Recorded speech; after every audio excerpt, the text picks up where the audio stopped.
네, 반갑습니다. 5월 6일 금요일 장중시장입니다. 자, 시장이 일단은 예상했던 것처럼 하락 출발을 하긴 했는데 기분이 조금 나빠요. 그죠? 미국이 내려서 빠진다고? 그러면 그동안 미국 오를 때는 왜 안 올랐냐? 뭐 이런 얘기가 절로 나올 수밖에 없는 상황이죠. 자, 우리가 뭐 동네 북, 호구도 아니고 이거 너무 빼먹는 거 아니냐? 이렇게 좀 불만스러운 생각이 좀 들기도 하겠습니다. 자, 수급도 일제히 순매도로 들어가고 있는 상황이고요. 근데 수급 동향을 좀 살펴보시면 매도는 많지가 않아요. 그래서 실제로 이제 그 지수에 영향을 줄 수 있는 그런 종목들 위주로만 매도가 좀 들어가는 거 아니냐, 이렇게 보여줄 수 있는 부분이 좀 되겠습니다. 시총 상위 대형주들 일단 일제히 약세를 좀 보이고 있고요. 중소형주들 올라오는 것도 좀 있긴 있는데 대체적으로 오늘은 뭐 많이 오른다기보다도 전체적으로 다 내린다라고 보셔야 될 것 같습니다. 그래서 중소형주도 약간은 제한적인 흐름을 보이고 있다는 것도 참고하실 필요가 있겠습니다. 그러니까 뭐 지금 시장에 특별하게 좋은 게 없다라고 생각하시는 게 맞겠죠. 차트 보도록 하겠습니다. 종합주가지수 상황 보시면은요, 지금 2639포인트까지 빠졌습니다. 계속 떨어지고 있는 상태고요. 지금 오늘 분봉 상황 보시면 저점 지지가 아직 만들어지지 않았습니다. 이게 10시, 이제 9시 반, 그 정도 시점에서 이제 저점이 잡히나 싶기도 했었는데요. 그냥 다시 또 밀어버리죠. 그래서 저점 지지가 아직 안 잡힌 상태이기 때문에, 현재로서는 뭐 좋아지고 있다, 나빠지고 있다라고 얘기를 해드릴 수는 없는 상황이고, 뭐, 굳이 뭐 이제 방향성을 좀 본다 그러면 하방으로 더 진행되고 있다고 보시면 되겠습니다.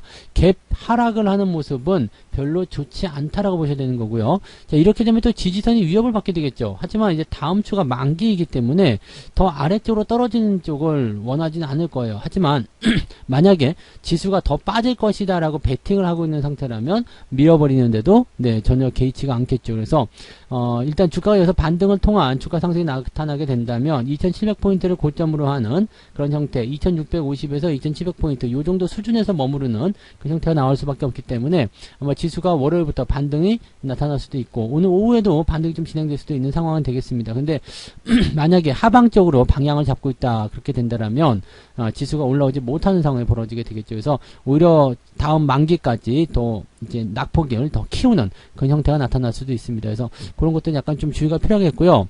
자, 지금 해외 증시 상황 잠깐만 볼게요. 미국장을 보게 되시면 이게 별로 안 좋은 게 뭐냐면 지금 상승을 제법 많이 해줬었거든요. 3월달에 3일날 5월 4일날이죠. 5월 4일날 이제 FOMC가 끝나고 나서 이제 주가가 반등하는 모습을 좀 보여줬습니다. 뭐 금리 인상에 대한 그런 부분들이 뭐 이제 부담스럽지 않다. 이미 알고 있었던 내용들이다. 뭐 다음 달 빅스텝 아주 뭐 자이언트 스텝 이런 것들은 없다. 이런 얘기가 나오면서 연착륙에 대한 가능성을 좀 보여줬단 말이에요. 근데 갑자기 그냥 5% 빼버리는 모습. 그러니까 올려놓은 것보다 더 많이 빼버리는 거죠.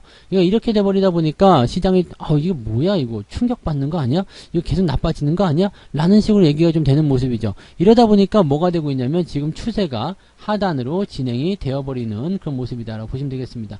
뭐 다행이라고 볼 수 있는 것은 지금 추세 하단에 위치해 있기 때문에 기술적 반등이 좀 나타날 수 있는 구간이긴 한데 그 기술적 반등 구간을 다시 깨버렸단 말이죠. 그러니까 만약에 이제 뭐 주말장에서 또 다시 한번 반등을 줄 수도 있겠습니다만 그렇다고 하더라도 이 추세가 지금 하단으로 진행되고 있다는 것은 변함이 없을 것 같다는 생각이 좀 드는 거죠.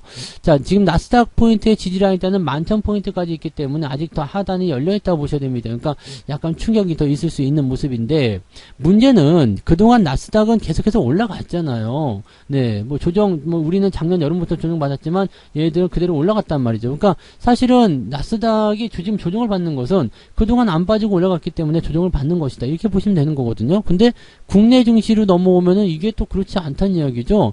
뭐 다른 거 다 빠질 때 또 빠지다가 우리나라 뭐 다른 거 또 빠지면 또 빠져? 그러니까 올라갈 때도 빠지고 내려갈 때도 빠지고 이런 뭐 이게 동네 북이냐 이렇게 얘기가 나오는 거죠. 그러니까 오늘 아침에 말씀드렸던 그 공매도 관련한 그런 정치적인 어떤 그 제도들 그런 것들이 다시 한번 또 열받는 상황이 좀 되는 거죠. 아씨 이거 공매도 아니었어도 이렇게 되지 않았을 텐데. 왜냐면 지금 작년 여름부터 하락한 그 이유 중에 가장 큰 낙폭들이 있잖아요. 8월 달에 있었던 거, 그 다음에 9월부터 10월까지 이어졌던 거. 이거 전부 다 공매도거든요. 공매도 때문에 대형주를 때리기 시작하면서 주가가 훅 내려갔고요. 그 다음에 금리 인상 얘기 나오면서 떨어진 건데 사실은 이제 이 1월 달에 나타난 금리 인상에 대한 하락 부분 이런 것들이 이제 이후에 나타난 됐었다는 이야기죠. 즉 주가가 어느 정도 상승해서 3,500이든 600이든 찍어놓고 이제 들어온다라면 뭐 3,100이나 이제 3,000을 뭐 깨느냐 마느냐 그런 식으로의 어떤 관점이 만들어져야 되는 그런 내용이었는데 공매도가 이걸 다 잡아놓기 때문에 여기에서 한번 더 빠지니까 충격이 더 커지는 거죠. 그러니까 이런 상태가 있었다라는 게 상당히 불만스러운 내용입니다. 자, 그런데 지금 보면은 이제 수급 동향을 살펴봤을 때는 그다지 뭐 많이 팔고 있지는 않다는 느낌이에요. 지금 2천억 정도 나오거든요. 그러니까 뭐 과거에 이제 매도를 했었던 부분 보면은 뭐 불과 이제 뭐 과거라고 해봤자 지난달 같은 경우도 물량을 어마어마하게 쏟아냈었는데 그거보다는 조금 더 나아졌다라는 느낌을 좀 가질 수 있겠습니다. 근데 매수가 아니에요. 일단 매수가 안 들어오다 보니까 부담이 되는 거죠. 그리고 아까 잠깐 보셨을지 모르겠지만 환율 같은 부분들이 계속 올라가고 있어요. 오늘도 환율 많이 올랐죠. 지금 환율 같은 경우 살펴보시면 지금 1275원입니다. 1275원인데 자, 이 정도 상황이 지금 만들어진 게 정상이냐 이거죠. 자, 2020년 3월에 지금 1296원이 나왔습니다. 이게 언제냐면 그 코로나가 가장 강력하게 그 주가를 떨어뜨렸었던 바로 그 시기란 말이에요.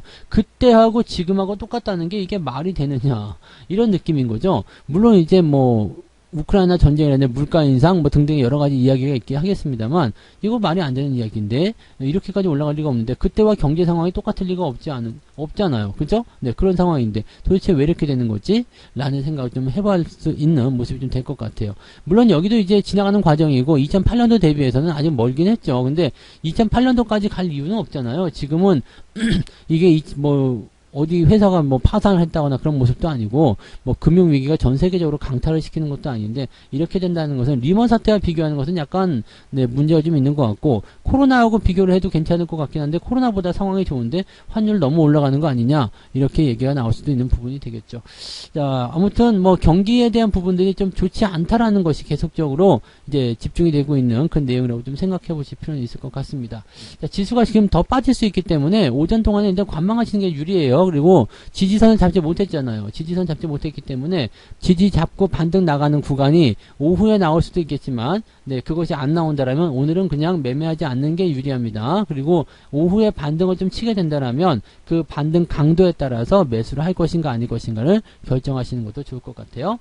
자, 시총 상위 종목들 볼게요. 오늘 거래소 쪽 보시면은요, 뭐 별거 없죠. 네, 지금 거래소 쪽 상황 보시면 삼성전자 2% 하락했습니다. 네, 그 다음에 하이닉스도 2%대 하락, 네이버 4%, 카카오 4%예요. 뭐 난리가 난 거죠. 그러니까 이렇게까지 빠져야 될 이유가 있냐라는 느낌이긴 하지만 어쨌든 계속 빠지고 있는 모습이고요. 그나마 버티는 거 기아, 그 다음에 뭐 LG화학 이런 정도인데 이런 것들은 뭐 눈에 차지도 않겠죠. 대부분 다 떨어져 있는 모습이에요. 외국인 매도가 나와서 그렇다 보시면 되겠고요. 두 번째 턴도 마찬가지. 그냥 다 빠지고 있습니다. 다 빠지고 있어서 뭐 지금 뭐 괜찮은 종목 뭐 있어요? 없어요. 그냥 다 빠지고 있는 모습이라고 생각하시면 되겠습니다. 자, 코스닥 같은 경우는 어때요? 지금 에코프로비엠 조금 올라가는데 이거 신경 쓰지 않으셔야 되는 거고요. 나머지 다 하락했습니다. 특히 오늘 위메이드 74,000원 조금 올라간다고 이거 좋아하지 말라 그랬죠. 또 떨어지는 거예요. 그러니까 또 신저가 또 나왔는데 이것도 문제죠. 뭐 게임주들 오늘 또 뉴스에 보니까 이제 다시 올라갈 거야 뭐 이런 얘기 뭐 뉴스에 나오던데 천만의 말씀이고 얘네들 진정될 때까지는 아직 멀었다는 것만 기억하시기 바랍니다. 그래서 게임주고 뭐 2차전지 관련주고 그 다음에 저쪽 넘어가서 뭐 인터넷 관련주고 간에 일단은 그동안 많이 올라온 것에 대한 어떤 그런 뭐랄까 주가 하락 이런 것들이 진행되고 있는 모습이니까 그런 부분들을 꼭 참고하시기 바라고요. 지금 상태에서는 여러분들 이런 것들 매수하시면 큰일 납니다. 그래서 절대 매수하지 마시고 뭐 다른 것도 마찬가지예요. 뭐 삼성전자 매수해도 돼요? 아니겠죠. 자, 오늘은 매수할 만한 종목이 아침에는 없어요. 왜냐면 계속 떨어지고 있는 상태이기 때문에 그렇다고 생각하시면 되겠습니다. 매매 동향 볼게요. 오늘 매매 동향 보시면은 이것도 좀 마음에 안 들어요. 지금 순매수가 페노전, 대한항공, 현대차 뭐 이런 것들인데 뭐 대한항공 같은 경우에 뭐 큰 문제는 없겠죠. 이렇게 뭐 위드 코로나 관련한 부분들은 뭐 내리는 것도 있어요. 위드 코로나 관련 종목들이 내리는 것도 있지만 그렇게까지 크게 뭐 문제될 만한 내용은 없습니다. 다만 매수가 너무 적다는 거, 그 다음에 매도가 시총 상위에 너무 많이 집중되고 있다는 게 가장 큰 문제라고 보시면 되겠습니다. 여기 지금 아직 투신 물량 잡히지 않았는데 금융투자 물량 잡히지 않았는데 금융투자 물량 잡히면은 이 격차가 더 벌어질 거예요. 그러니까 매수가 들어오지 않고 매도가 들어오고 있는 형태의 시장이다 라고 보시면 되겠습니다. 외국인들 같은 경우는 어때요? 외국인들은 기아, SDI, 페노전, 에코프로비엠 뭐 이런 것들 지금 사고 있는 거고 매도는 삼성전자, 네이버, 카카오 뭐 등등등 이렇게 되어 있다고 보시면 되겠는데 중요한 건 뭐라고요? 매도 물량이 많지는 않아요. 많지는 않아요. 많이 팔고 있지는 않은데 주가는 많이 떨어지고 있어요. 그러니까 이런 내용들은 실질적으로 이제 뭐 외국인 말고도 집어 던지는 물량들이 많았거나 또는 외국인들이 팔아먹은 거 이상으로 다른 쪽에서 매수해주고 있거나 근데 시총 상위를 팔아먹고 시총 상위가 아닌 중소형주를 매수하게 된다면 이런 형태의 장이 나올 수도 있습니다. 왜냐면 규모 자체가 다르기 때문이죠. 그래서 대형주가 주가를 하락시키고 있는 그런 주범이다라고 보시면 되겠고요. 중소형주들 같은 경우는 그냥 쭈삣쭈삣한 상태입니다. 오늘 뭐 올라온 종목들 보시면 뭐 별거 없어요. 그냥 뭐 내려간 것도 별거 없지만 올라간 것도 진짜 별거 없는 게 오늘 그 하락률 먼저 좀 보세요. 하락률 많이 하락한 종목 보시면 거의 대부분 ETF죠. ETF 쪽이고요. 뭐 폴라리스, 세원 뭐 이런 것 좀 떨어져 있고요. 코드네이처, GNC 에너지 뭐 이런 종목들 주가 하락하는 모습인데 얘네들 10%밖에 안 되고요. 지금 현재 코스닥 시장에서 좀 5% 이상 하락한 종목들 보시면 70개밖에 안 됩니다. 그 중에서 ETF 빼고 나면 뭐 몇 개 안 되겠죠. 그러니까 이런 정도라고 생각하시면 되겠고 역시 뭐 사료주라든지 로봇 이거 다 떨어지고 있는 모습이죠. 어제 휴림 로봇 이야기 해드렸지만 이건 매도를 보셔야 되는 입장입니다. 이제는 네, 뭐 손오공, 고려산업 뭐 등등등 다 계속 떨어진 모습이라서 뭐 특별하게 여러분들이 건드리실 만한 것은 없구나라고 생각하시는 게 맞고요. 자, 그 다음에 상승률 같은 경우 그럼 올라온 종목 뭐 있어요? THQ 갑자기 뜬금없이 상승하는 거죠. 프리엠스, LS 퓨어셀 그 다음에 토탈소프트, 부산주공 뭐 이런 등등등 종목들인데 여러분들이 매수해 볼 만한 건 아무것도 없어요. 네, 지금은 그렇습니다. 그래서 뭐 단기적으로 이제 뭐 올라가는 것들이 이제 조금씩은 뭐 나올 수 있겠죠. 근데 이 대한전선 이런 것들은 괜찮네요. 그죠? 네, 이런 것들은 분위기가 이렇게 보세요. 이게 추세가 이렇게 하단 이후에 상승 그 다음에 급등하는 어떤 패턴만 나타났죠. 그 다음에 횡보하고 나타나는 모습 이런 것들이 이제 보통 주가 상승하는 모습이 좀 나오는데 이 비슷한 패턴에 있었던 게 뭐였냐면 바이오톡스텍 이것도 오늘 올라가고 있거든요. 주가가 하락 추세에 있다가 급등 그 다음에 옆으로 서주면서 나가는 모습 이런 형태의 모습들은 이제 우리가 좀 주목을 해서 지켜볼 필요는 있겠고요.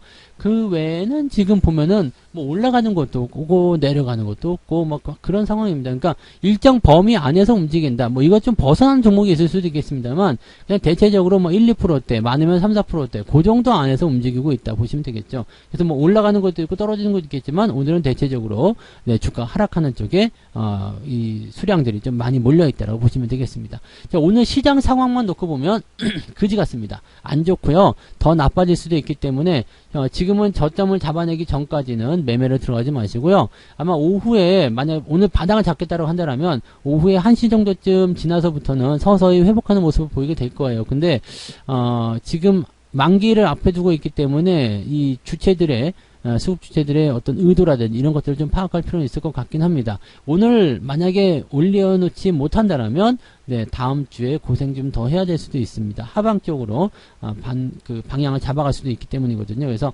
반등이 나오더라도 제한적이고요. 아래쪽으로 때리려는 힘이 강해지게 되면 그냥 옆으로 누워버릴 수도 있습니다. 그래서 그런 것들을 좀 주의할 내용이다라고 보시면 되겠고 오후에 어느 정도 꼬리 달고 올라간다라면 이제 만기를 어느 정도 위쪽에서 보겠다라는 얘기가 되기 때문에 다음 주 초중반에서 이제 주가 상승이 일어날 수도 있는 상황이 좀 될 수도 있겠죠. 그래서 오늘은 저점 잡는 게 일단 첫 번째, 그 다음에 저점을 잡아놓고 나서 추세를 다시 반등시키는 게 두 번째, 이런 식으로 보시면 되겠습니다. 자, 더러운 장입니다. 더러운 장이기 때문에 오늘 같은 경우는 확 덮어버리고 그냥 쳐다보지 않으셔도 되겠습니다만 쳐다보시더라도 절대적인 마음의 안정이라든지 네, 아시죠? 네, 노약자나 이제 심약자 이런 분들 네, 절대로 네, 주식 쳐다보지 말고 그냥 덮어놓고 가만히 놀고 계시는 게 유리할 것 같다 생각이 좀 드네요. 자, 고생스러운 오전 지나가고 있습니다. 오후에는 조금 반등 나오기를 기대해보면서 오후장을 한번 살펴보도록 하겠습니다. 자, 마감까지 보고요. 저는 마감 때 다시 오겠습니다. 고맙습니다. 본 방송에서 제공되는 모든 정보는 투자 판단의 참고 자료이며 투자의 최종 책임은 본 방송을 이용하는 본인에게 있습니다.